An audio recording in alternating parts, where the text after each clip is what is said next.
रंग तुझा लागला भाग 7 एक्स्ट्रीम लेवल ऑफ लव. सलोनी आपल्या रूममध्ये जाऊन आडवी पडते, पण तिच्या डोक्यात तेच तेच विचार चालू असतात. तिला माहीत होतं की आदित्यला सत्य समजल्यावर असंच काहीसं घडणार. तशी तिने मनाची सुद्धा तयारी केलेली होती. पण शेवटी तिचं आदित्यवर प्रेम होतं. त्याचं असं तोडून वागणं तिला सहन होत नव्हतं. त्याचा असा अबोला सलोनीसाठी जीवघेणा होत चालला होता. पण आदित्यचीही ह्यात काहीच चूक नव्हती. त्यासाठी सुद्धा हे सगळं स्वीकारणं थोडं कठीणच होतं. त्याचं असं वागणं नैसर्गिक होतं. त्याला ह्यातून सावरायला वेळ लागणार होता. इकडे आदित्य ऑफिसला पोहोचतो. सगळे त्याला त्याच्या लग्नासाठी शुभेच्छा देतात. तो आपल्या कॅबिनमध्ये जाऊन कामाला सुरुवात करतो. पण त्याचंही मन कामामध्ये लागत नसतं. त्याच्याही डोक्यात सलोनीचाच विचार चालू असतो. त्याला समजत असतं की सलोनीसोबत जे काही झालं त्यात तिची काहीच चूक नव्हती. पण तिने ही गोष्ट त्याला आधीच सांगायला हवी होती. त्याने तिच्यावर इतका विश्वास ठेवून सुद्धा सलोनीने ही गोष्ट लपवून त्याला खूप दुखावलं होतं. थोड्या वेळाने आदित्यला आईचा फोन येतो. आदित्य म्हणतो, हा बोल ना आई. आई म्हणते, अरे आदी, मी तुला सकाळी सांगायलाच विसरले. आज सायंकाळी आपल्याकडे सत्यनारायणची पूजा आहे. त्यामुळे घरी लवकर निघून ये. तुला आणि सलोनीला पूजेसाठी बसायचं. आदित्य म्हणतो, आई कशाला ही पूजा वगैरे. आई म्हणते, अरे लग्नानंतर नवीन जोडीसाठी ही पूजा घालणं गरजेचं असतं. त्यांच्या सुखी संसारासाठी ह्या पूजेला खूप महत्त्व आहे. त्यामुळे मला तुझं काहीही ऐकायचं नाहीये. तू संध्याकाळी लवकर घरी येतोयस बस. आदित्य म्हणतो, ठीक आहे आई, येईन मी लवकर. बरं आता ठेवू का मी फोन? खूप काम आहे ऑफिसमध्ये. आई म्हणते, हो चालेल, बाय. आई फोन ठेवून आदित्यच्या रूममध्ये येते. सलोनी बेडवर उशीला टेकून आपल्याच विचारात हरवलेली असते. आई दरवाजाला लॉक करते. आई म्हणते, सलोनी आत येऊ का? सलोनी म्हणते, अहो आई प्लीज या ना. आई म्हणते, सलोनी आज सायंकाळी आपल्याकडे पूजा आहे. मी आदित्यला सांगितलंय तसं. तू सुद्धा संध्याकाळी पूजेसाठी तयार हो. आणि हो, तुझ्या आईबाबांना फोनवर माझ्याकडून निमंत्रण दे. मधूला सुद्धा बोलाव पूजेसाठी. सलोनी म्हणते, हो आई, मी आईला देते तुमचा निरोप. आई म्हणते, सलोनी अगं तुझे डोळे असे लाल का दिसते? रात्री नीट झोपली नव्हतीस का? मगाशी सुद्धा तुझे डोळे सुजल्यासारखे दिसत होते. सलोनी म्हणते, आई ते ॲक्च्युली नवीन जागा, मला नीट झोप नाही लागली. तर रात्रीच्या जागरणामुळे कदाचित डोळे लाल झाले असतील.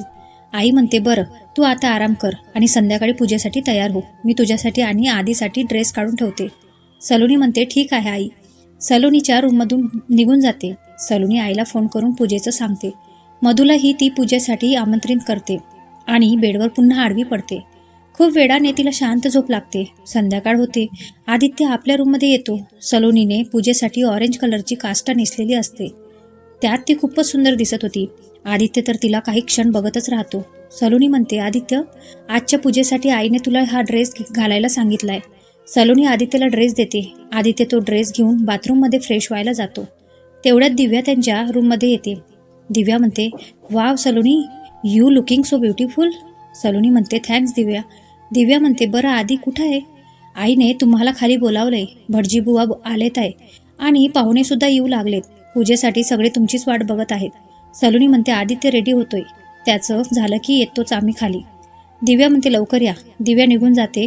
आदित्य बाथरूममधून बाहेर येतो. सलोनी म्हणते, दिव्या आली होती. पूजेचा मुहूर्त होत आलाय.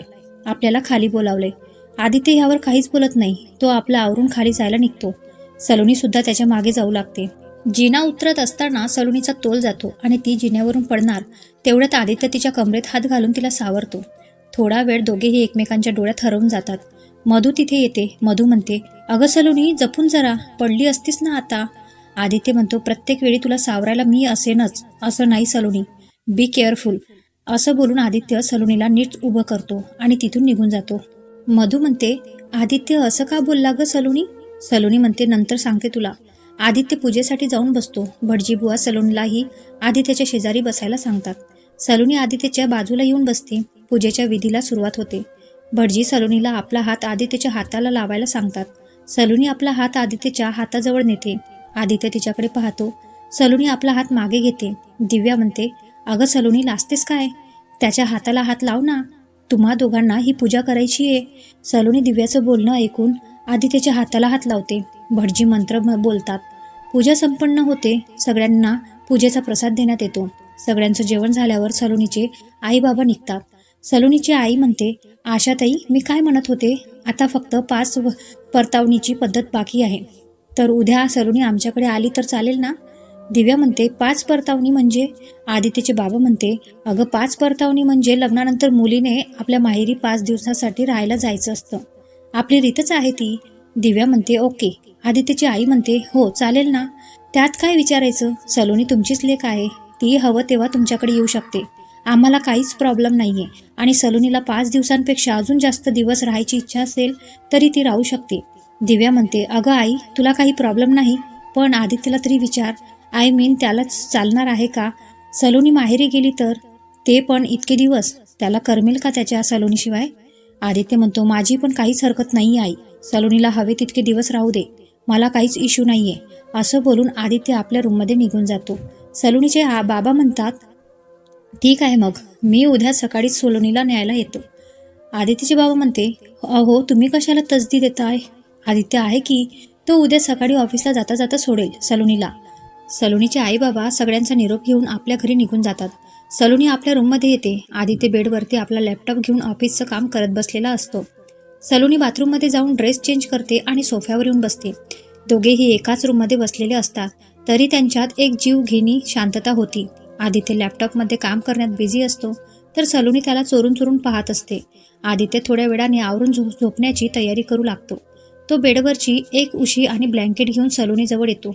आदित्य म्हणतो सलोनी कालपासून तू नीट झोपली नाहीयेस, जा बेडवर जाऊन झोप शांत, मी इथे सोफ्यावर झोपतो. सलोनी म्हणते झोपला तर तू पण नाहीये ना आदित्य, मी इथे सोफ्यावर ठीक आहे, तू झोप बेडवर. आदित्य म्हणतो तुला माझी काळजी करायची काहीच गरज नाहीये सलोनी, मी करेल ॲडजस्ट, तू जा झोपायला. सलोनी म्हणते आधी मला माहिती आहे मी चुकलीये, मला हे सगळं लग्नाच्या आधीच तुला सांगायला हवं होतं, पण माझी हिंमतच नाही झाली, मला माफ कर, माझ्यावर विश्वास ठेव आधी, मला तुला दुखायचं नव्हतं खरंच. सलोनीचं बोलणं ऐकून आदित्य थोडा हसतो. आदित्य म्हणतो विश्वास तुझ्यावर? अरे विश्वास ठेवण्याची शिक्षा भोगतोय मी, मला माहीत नव्हतं सलोनी, मला माझ्या चुकीची इतकी मोठी किंमत मोजावी लागेल. सलोनी म्हणते आदित्य प्लीज असं नको बोलूस, मला मान्य आहे मी तुझी गुन्हेगार आहे, तुझ्यापासून एवढी मोठी गोष्ट मी लपवून ठेवली, काही वेळासाठी मी स्वार्थी झाले होते, मला माझं हे सुख कुणालाच हिरावून द्यायचं नव्हतं. आदित्य म्हणतो सलोनी फक्त एकदा माझ्यावर विश्वास ठेवायचा होतास, एकदा विश्वासात घेऊन मला सगळं सांगायचं होतं, तुला माहीत होतं ना की मला खोटं बिलकुल सहन होत नाही, तरी तू अशी वागलीस, मी तुझ्यावर इतका विश्वास ठेवला, तुला प्रत्येक वेळी समजून घेतलं, तुला कितीदा विचारलं सुद्धा होतं. सलोनी तू तेव्हा सांगितलं असतं तर कदाचित मी एवढा दुखावला गेलो नसतो. सलोनी तू माझा विश्वासघात केलायस, मला फसवलंय तू, आणि ह्यासाठी कदाचित मी तुला कधीच माफ नाही करू शकणार. सलोनी म्हणते आधी फक्त एकदा माझं ऐकून तरी घे. आदित्य म्हणतो मला अजून काहीच ऐकायचं नाही आणि बोलायचं नाहीये, बेडवर जाऊन झोप आणि मलाही झोपू दे प्लीज. आदित्य सोफ्यावर जाऊन झोपतो. आदित्यच्या बोलण्याने सलोनीचं मन दुखावलं गेलं होतं. ती बेडवर जाऊन बसते. ती रात्रभर रडतच असते. इकडे आदित्य सुद्धा रात्रभर जागा असतो. सकाळ होते. सलोनी लवकर उठते आणि फ्रेश होऊन किचनमध्ये जाते. थोड्या वेळाने आई सुद्धा चहा करायला किचनमध्ये येते. आई म्हणते अगं सलोनी इतक्या लवकर कशाला उठलीस, आराम करायचा ना अजून, लग्नात सुद्धा खूप दगदग झाली होती तुझी. सलोनी म्हणते नाही आई ठीक आहे मी. आई म्हणते बरं तुझी झाली का तयारी आईकडे जायची, आणि आधी उठलाय का, तो सोडायला येतोय ना तुला? सलोनी म्हणते उठेल तो आता, आणि पॅकिंग बाकी आहे माझी. आई म्हणते अगं जा मग बॅग पॅक कर ना, मी आवरते बाकीचं. सलोनी आपल्या रूममध्ये येते. तोपर्यंत आदित्य सुद्धा फ्रेश होऊन ऑफिसला जायला तयार होत असतो. सलोनी आपली बॅग पॅक करते आणि खाली जायला निघते, पण बॅग बऱ्यापैकी जड असल्यामुळे तिला आवरत नसते. आदित्य हे सगळं बघत असतो. तो तिच्याजवळ जातो आणि काहीच न बोलता बॅग उचलून हॉलमध्ये घेऊन येतो. हॉलमध्ये सगळे नाश्त्यासाठी बसलेले असतात. आदित्य आणि सलोनी सुद्धा त्यांच्यासोबत नाश्ता करायला बसतात. बाबा म्हणते झाली मग निघायची तयारी? सलोनी म्हणते हो बाबा. बाबा म्हणते आधी ऑफिसला जाता जाता सलोनीला घरी सोड. सलोनी म्हणते अहो नको ना बाबा, जाईन मी माझी. आई म्हणते अशी कशी एकटी जाणार, आधी सोडेल तुला. दिव्या म्हणते हो ना, तेवढाच तुम्हाला लव बर्ड्सला एकत्र वेळ घालवता येईल, मग परत दोघांना सहन करावा लागणार आहेच काही दिवसांना विरह. आई म्हणते दिव्या तुला कितीदा सांगितलं मस्करी करत जाऊ नकोस प्रत्येक वेळी. दिव्या म्हणते सॉरी, मी तर गंमत करत होते. आदित्य म्हणतो इट्स ओके दिव्या, आणि मी पण सॉरी, काल मी उगाच चिडलो तुझ्यावर, आय एम सॉरी दिव्या. दिव्या म्हणते काय आधी तू पण, मी तर कालचं कधीच विसरून गेले होते. तू ना प्रत्येक गोष्ट मनाला लावून घेतोस, तू इतका सेन्सिटिव्ह का आहेस, सगळ्यांचा विचार करत बसतोस. आदित्य म्हणतो, म्हणूनच लोक त्याचा फायदा घेतात आणि मला हर्ट करतात. सलोनीला समजतं की आदी तिलाच उद्देशून बोलतोय. तिचे डोळे भरून येतात, पण ती ते सगळ्यांपासून लपवते. दिव्या म्हणते, म्हणजे? आदित्य म्हणतो, काही नाही, बरं मी निघतो. बाबा म्हणते, आणि हो आदी, जाताना मिठाई घेऊन जा. असं रिकाम्या हाताने जायचं नसतं काय? आदी म्हणतो, हो बाबा. आदित्य सलोनीची बॅग घेऊन गाडी काढायला निघतो. सलोनी सुद्धा सगळ्यांचा निरोप घेऊन गाडीत येऊन बसते. आदित्य गाडी सुरू करतो आणि ते दोघे सलोनीच्या घरी जायला निघतात. वाटेत ते दोघे काहीच बोलत नाही. सलोनी आदित्यला तिरक्या नजरेने बघत असते, पण आदित्य मात्र सलोनीला टाळत होता. त्याच्यासाठी सलोनी जणू अनोळखीच होती. काही अंतरावर गेल्यावर आदित्य मिठाई घेतो आणि परत गाडी सुरू करतो. थोड्या वेळाने सलोनीचं घर येतं. सलोनीचे आई बाबा त्यांचीच वाट बघत असतात. ते आदित्य सलोनीचं स्वागत करतात. आदित्य म्हणतो, आई, ही मिठाई बाबांनी द्यायला सांगितली होती. आई म्हणते, तुम्ही बसा, मी नाश्त्याची तयारी करते. आदित्य म्हणतो, नको आई, मी घरून करून आलोय नाश्ता, आणि तसंही मला ऑफिसमध्ये एक इम्पॉर्टंट मीटिंग आहे, तर त्यासाठी मला निघावं लागेल. सलोनीचे बाबा म्हणते, बरं ठीक आहे सलोनी, जा आदित्यला दारापर्यंत सोडून ये. आदित्य आणि सलोनी गाडीजवळ पोचतात. सलोनी म्हणते, आदी, मग कधी येऊ मी घरी? मला न्यायला कधी येशील? आदित्य म्हणतो, मी का येऊ तुला न्यायला? तुझी मर्जी, तुला हवं तितके दिवस राहा इथे, मला काहीच प्रॉब्लेम नाहीये. तुझी इच्छा असेल तर ये, नाहीतर. सलोनी म्हणते, आदी. आदित्य म्हणतो, मला ऑफिसला जायला उशीर होतोय, निघतो मी. आदित्य गाडीत बसतो आणि निघून जातो. सलोनी सुद्धा आपल्या रूममध्ये येऊन बसते. आदित्यच्या अशा वागण्याने सलोनीला खूप त्रास होत असतो. तिला स्वप्नातही वाटलं नव्हतं की आदित्य इतका बदलेल. त्याचं सलोनीबद्दलचं प्रेम इतकं कुमकवत आणि पोकळ असेल की सलोनीचं खरं समजल्यावर ते एका क्षणात संपेल.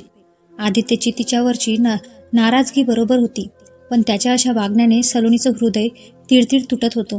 इकडे आदित्य सुद्धा सलोनीला दुखावत असल्याने त्याचं मन त्याला खात होतं. त्याला समजत होतं की त्याच्या वागण्याने सलोनी हर्ट होतीये, पण तो सुद्धा आपलं दुःखच न कळत का होईना त्याच्या वागण्यातून व्यक्त करत होता. सलोनी माहेरी येऊन 4 दिवस उलटून जातात. नाही ती आदित्यला फोन करते आणि नाही आदित्य तिला फोन करतो. सलोनीला आदित्यकडे जाण्याची ओढ लागलेली असते, पण ती आदित्यच्या येण्याची वाट बघत असते. आदित्य सुद्धा आपल्याला सलोनीच्या नसण्याने काहीच फरक पडत नाही असं स्वतःला बजावून सांगत होता, पण तिच्या आठवणीत तोही नकळत झुरत होता. त्यालाही सलोनीला भेटण्याची, तिला बघण्याची इच्छा असते, पण सलोनीची ती स्वतः परत येण्याची वाट बघत असतो. सलोनीला वाटत असतं की आदित्यने येऊन तिला घेऊन जावं, तर आदित्य तिच्या स्वतः परतण्याची वाट बघत होता. एके दिवशी मधू सलोनीला भेटायला तिच्या घरी येते. मधू म्हणते, काय मग, परत कधी जाणार आहेस? सलोनी म्हणते, माहीत नाही, कदाचित कधीच नाही. मधू म्हणते, म्हणजे? सलोनी मधूला सगळं सांगून टाकते. सलोनीचं बोलणं ऐकून मधू शॉक होते.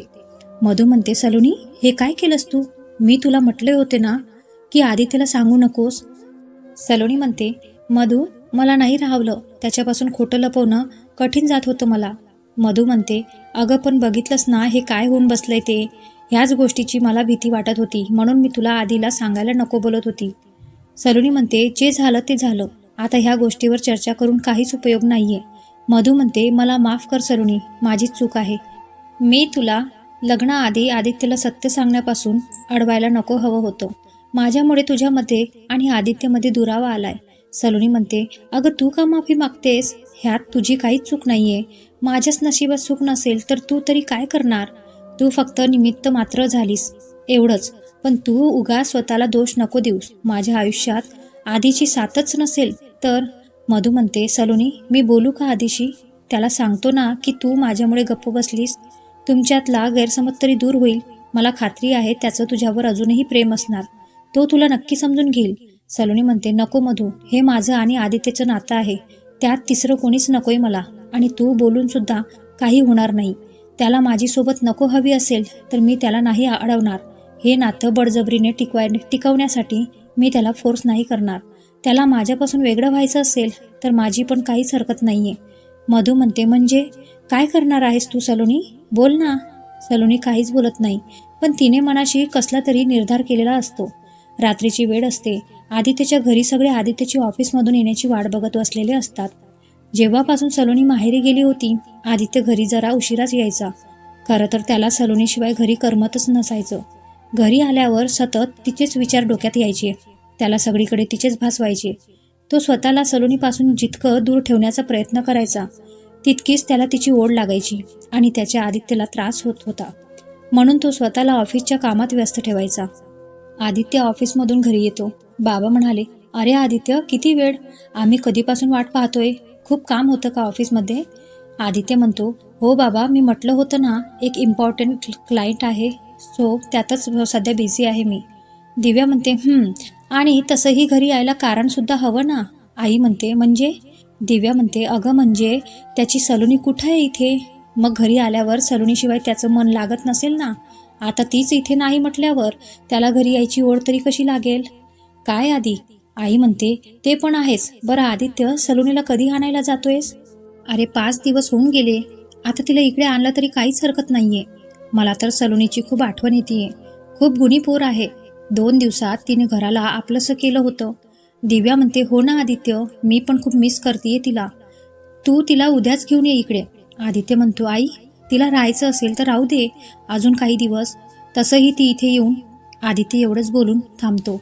आदित्य म्हणतो, एनिवेज मी फ्रेश होऊन येतो, तू ताट कर. आदित्य आपल्या रूममध्ये फ्रेश व्हायला जातो. आदित्यचं असं विचित्र वागणं दिव्याला खटकत असतं, पण ती त्याच्याकडे जरा दुर्लक्ष करते. तिला वाटतं की आदित्यला ऑफिसचं काम असल्यामुळे कदाचित तो असं वागतोय. इकडे सलोनी आणि तिचे आईबाबा रात्रीचं जेवण करत गप्पा मारत असतात. आई म्हणते, सलोनी बाळा, तुला उद्या तुझ्या घरी जायचं असेल तर जाऊ शकतेस. 5 परतावणीची रीत पूर्ण झालीये. तिकडे आदित्य आणि घरचे सुद्धा वाट बघत असतील ना तुझे. तसं आदित्यच्या आईचा फोन आला होता मला. त्या म्हणत होत्या की सलोनीला हवे तितके दिवस राहू द्या, पण असं चांगलं नाही ना दिसत. आत्ता तुमचं लग्न झालंय. तुम्हा दोघांना एकमेकांना समजून घ्यायला वेळ लागेल.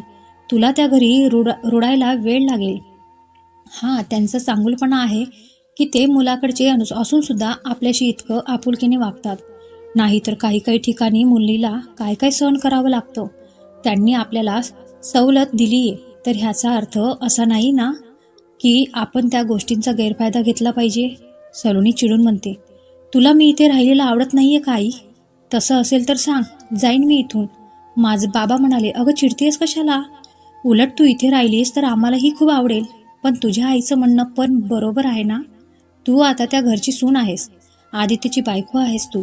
तुझ्या सुद्धा काही जबाबदाऱ्या आहेत ना त्या घरासाठी. सलोनी म्हणते, हो बाबा, मला पटतंय तुमचं म्हणणं, पण मला अजून राहायचं आहे ना इथे. आणि त्यांना काहीच प्रॉब्लेम नाहीये तर राहते ना मी इथे अजून थोडे दिवस. आई म्हणते, बरं बाई, तुला हवे तितके दिवस राहा आणि तुझं मन भरलं की जा मग तुझ्या घरी. सलोनी जेवण करून आपल्या रूममध्ये येते. सलोनी स्वतःशीच म्हणते, मला माफ कर आई, मी तुझ्यावर उगाच चिडले, पण मी तरी काय करू? मला पण जायचं ग आदित्यकडे, पण त्यालाच त्याच्या आयुष्यात मी नको असेल तर मी त्या घरी कशी जाऊ? आदित्य, मला वाटलं नव्हतं की तू सुद्धा विजयसारखा माझी साथ सोडशील. लग्नाआधी तुझ्या मनात माझ्यासाठी ज्या फिलिंग्स होत्या त्या इतक्या सहजपणे बदलतील असा विचार मी कधीच केला नव्हता. आदित्य, तू आपल्या लग्नात मला जे 7 वचन दिले होते, तुझं ते प्रेम, ती आपुलकी, तो विश्वास, सगळं काही खोटं होतं का? तुझ्यासाठी सुद्धा प्रेम हे केवळ देहापुरतंच सीमित आहे. मला माहिती आहे आदित्य, तू माझ्यावर चिडतोयस. तू मला न्यायला नाही येणार तरी रोज मी वेडी आशा लावून तुझी वाट बघत असेल की आज तरी तू मला न्यायला नक्की येशील. माझ्या मनाला तुझी ओढ लागलेली असेल, पण मी माझ्या मनाला कसं सांगू की तू नाही येणार मला घ्यायला? तुझ्या मनात आता मला काहीच जागा नाहीये. सलोनी खिडकीत येऊन चंद्राकडे बघत असते. त्यात तिला आदित्यचं प्रतिबिंब दिसत असतं. सलोनी स्वतःशीच म्हणते, चूक माझीच होती की मी तुझ्याकडून जास्त अपेक्षा ठेवल्या, पण ही चूक मी आता सुधारणार आहे. आदित्य, तुला आपलं हे नातं नकोय ना? ठीक आहे, मी पण तुला ह्या नात्यात नाही अडकू देणार. तुला आपलं लग्न निभवायचं नसेल तर मी तुझ्यावर जबरदस्ती नाही करणार. मी तुला ह्या बंधनातून मुक्त करीन, कारण मी तुला असं नाही बघू शकत. माझं तुझ्यावर प्रेम आहे आणि माझ्यासाठी तुझा आनंद जास्त महत्त्वाचा आहे. माझ्यासोबत तू कधीच सुखी नाही राहणार, मला हे कळून चुकलंय. आणि म्हणूनच सलोनी एवढं बोलते आणि तिचे डोळे भरून येतात. तिला स्वतःच्या आनंदापेक्षा आदित्यचं सुख जास्त महत्त्वाचं होतं आणि म्हणूनच त्याच्या आनंदासाठी ती एक मोठी पाऊल उचलण्याचं ठरवते. तिला वाटत असतं की तिच्या ह्या निर्णयामुळे आदित्यला तिच्यामुळे होणारा मनस्ताप कमी होईल. सलोनीला माहेरी जाऊन 7 दिवस उलटतात तरी आदित्य तिला परत आणायला जात नाही. या गोष्टीने दिव्या थोडी विचारात पडते. जो आदित्य लग्नाआधी सलोनीशिवाय एक क्षणही राहू शकत नव्हता, तोच आदित्य आता सलोनीची साधी आठवण सुद्धा काढत नव्हता. ह्याने ती जरा बावरून जाते. त्यात आदित्यच्या वागण्या बोलण्यात झालेल्या बदलामुळे त्यांच्यात नक्कीच काहीतरी इश्यू असल्याचा तिला अंदाज येऊ लागतो आणि म्हणून ती ह्यावर आधीशी बोलायचं ठरवते. आदित्य ऑफिसमधून आज जरा लवकरच घरी येतो. हीच संधी साधून दिव्या आधीशी बोलायला त्याच्या रूममध्ये जाते. आदित्य सोफ्यावर आपला लॅपटॉप घेऊन बसलेला असतो, पण त्याचं लक्ष भलतीकडेच असतं. दिव्या त्याच्याजवळ जाऊन बसते तरी त्याला समजत नाही. दिव्या त्याच्यासमोर चुटकी वाजवते आणि तो आपल्या तंद्रीतून बाहेर येतो. आदित्य म्हणतो, अरे दिव्या, तू कधी आलीस? दिव्या म्हणते, केव्हाच आलीये मी, जेव्हा तू कसल्या तरी विचारात हरवला होतास. एवढा कुणाचा विचार करतोयस रे? सलोनीचा ना? आदित्य म्हणतो, नाही, कुणाचा नाही. दिव्या म्हणते, आधी काही बिनसलंय का तुमचं? आधी म्हणतो, म्हणजे कशाबद्दल बोलतीयस तू? दिव्या म्हणते, मी सलोनी आणि तुझ्याबद्दल बोलतीये. आधी गेले काही दिवस बघतीये मी, तू खूप विचित्र वागतोयस आणि आता तर सलोनीला तिच्या घरी जाऊन आठवडा झालाय तरी तू तिला आणायला गेला नाहीयेस का? आधी असं काय झालंय की तू तिला ना भेटायला जातोयस आणि नाही तिला आपल्या घरी घेऊन येतोयस? आदित्य म्हणतो, कुठं काय, काही नाही झालंय, सगळं नॉर्मल आहे. ॲक्च्युली सलोनीलाच तिच्या घरीच राहायची खूप इच्छा होती, म्हणून मी पण म्हटलं की राहू दे तिला तिथे बस, बाकी काही नाही. दिव्या म्हणते, हो का, तिला माहेरी राहायचं होतं म्हणून तू तिला आणलं नाही. पण जिथपर्यंत मला माहितीये तू तर आधी तिच्यापासून एक क्षणही दूर राहू शकत नव्हता ना? लग्नाच्या आधी तर तू तिला रात्रीच 1 वाजता भेटायला गेला होतास, आठवते तुला? हळदीनंतर तुम्हाला भेटायचं नव्हतं तरीही तू तिच्या घरी तिला बघायला गेला होतास आणि आता इतके दिवस होऊन गेलेत तरी तुला काहीच फरक पडत नाहीये. असं कसं होऊ शकतं? दिव्याला अशी चौकशी करताना पाहून आदित्य जरा चिडतोच. तिचे ते प्रश्न आदित्यला अजून बेचैन करत होते. आदित्य चिडून म्हणतो, तुला काय करायचंय? नसत्या चौकशा? तिला नसेल यायचं तर नको येऊ दे, मी पण तिच्याशिवाय इथे मरत नाहीये. प्रत्येक वेळी मीच का समजून घ्यायचं तिला? तिला गरज असेल तर येईल ती तिची ती. आदित्यला असं चिडलेलं पाहून दिव्या थोडी घाबरतेच. आदित्यचे डोळे लाल झालेले असते. त्याचं असं रूप दिव्याने आजवर कधीच पाहिलं नव्हतं. दिव्या म्हणते, आधी काय झालंय? तू एवढा का चिडतोयस? कशाला? मी सहजच विचारत होते ना. अरे मला तुझी काळजी वाटत होती म्हणून तुला भेटायला आले होते, पण तुला नसेल आवडलं तर आय एम सॉरी. आधी मी परत तुझ्या पर्सनल गोष्टींमध्ये इंटरफेअर नाही करणार. येते मी, बाय. दिव्याचे डोळे पाणावतात. आजवर आधीने तिला अशी वागणूक कधीच दिली नव्हती. त्याच्यासाठी दिव्या त्याचा जीव की प्राण होता आणि आज आधीला तिच्यावर इतकं चिडलेलं पाहून दिव्यालाही खूप वाईट वाटतं. आदित्यला आपली चूक समजते आणि त्याचा राग जरा शांत होतो. दिव्या त्याच्या रूममधून जाणार तेवढ्यात तो तिचा हात पकडून थांबवतो. आदित्य म्हणतो, आय एम सॉरी दिव्या, पण माझं मला समजत नाहीये की मी असं का वागतोय. मी स्वतःला कंट्रोल करण्याचा खूप प्रयत्न करतोय ग, पण कधी कधी मी माझा राहतच नाही आणि मग अशी चिडचिड होते. मला माफ कर Divya, please. I am really sorry. Aditya आपले दोन्ही कान पकडून दिव्याची माफी मागतो. दिव्या त्याच्या कानावरचे हात बाजूला करत बोलते. दिव्या म्हणते, आधी हे काय करतोयस? मी तुझ्यावर अजिबात चिडली नाहीये, पण मला तुझी खूप काळजी वाटते रे. आधी तुझ्या मनात जे काही असेल ते बोल आणि मन मोकळं कर. असं मनात साठवून नको ठेवूस, तुलाच त्रास होईल ना. आणि मी तुला असं टेन्शनमध्ये नाही बघू शकत. तुला माहिती आहे ना, आधी मला तुला नेहमी आनंदात बघायचं, पण गेले काही दिवस मला तू खूप टेन्शन्समध्ये दिसतोय. आधी काय झालंय? तुझं आणि सलोनीचं भांडण झालंय का? तू का अजून तिला आपल्या घरी घेऊन नाही आलास? प्लीज बोल ना माझ्याशी, मन हलकं कर रे. दिव्याच्या बोलण्यात आधीला त्याच्याबद्दलची असलेली काळजी जाणवत होती. आदित्य म्हणतो, दिव्या, प्रेमात इतकं दुःख का असतं ग? आपण ज्या व्यक्तीवर इतकं प्रेम करतो, जिच्यावर इतका विश्वास ठेवतो, तीच व्यक्ती आपल्याला हर्ट का करते? मी सलोनीवर जीवापाड प्रेम केलं, ही माझी चूक आहे का? प्रत्येक वेळी मी तिला समजून घेतलं, प्रत्येक गोष्ट तिच्या मनासारखी केली, तरी तिने मला हे आता नाही सहन होत दिव्या. आधीचे डोळे भरून येतात. दिव्या त्याच्या खांद्यावर हात ठेवते. दिव्या म्हणते, आधी काय झालंय? प्लीज नीट सांग मला. सलोनी असं का वागलीयस की तू इतका हर्ट झालायस? आदित्य म्हणतो, तिने माझा विश्वासघात केलाय, माझ्या भावनांशी खेळलीये ती. तिला माहीत होतं की मी तिच्या प्रेमात पडलोय, तिच्यात गुंतत चाललोय, तरी ती माझ्याशी खोटं वागली.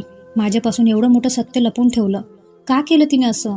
आधीचं बोलणं ऐकून दिव्या शॉक होते.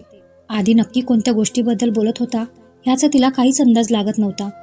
दिव्या म्हणते, आधी काय बोलतोयस तू? काय खोटं वागली सलोनी? कोणतं सत्य तिने लपवलंय? आदित्य दिव्याला सगळं सांगतो. दिव्या आदित्यचं बोलणं शांतपणे ऐकत असते. आदित्य म्हणतो, दिव्या, मला माहिती आहे की तिच्यासोबत जे काही झालं का तिची काही चूक नव्हती, पण निदान तिने लग्नाआधी मला हे सगळं सांगायला हवं होतं ना. दिव्या म्हणते, त्याने काय फरक पडला असता? आदित्य म्हणतो, म्हणजे? दिव्या म्हणते, आधी एक मुलगी म्हणून मला विचारशील तर मला नाही वाटत की सलोनी काही चुकीचं वागलीये. आदित्य म्हणतो, दिव्या हे काय बोलतेस तू? एवढं सगळं होऊन सुद्धा तू तिची बाजू घेतीयस? दिव्या म्हणते, आधी मला सांग, जर तिने लग्नाआधी तुला हे सत्य सांगितलं असतं तर तू काय केलं असतंस? तिला तिच्या अस्तित्वास सकट स्वीकारलं असतंस की हे लग्न मोडलं असतंस? दिव्याने एक खूप मोठा आणि महत्त्वाचा प्रश्न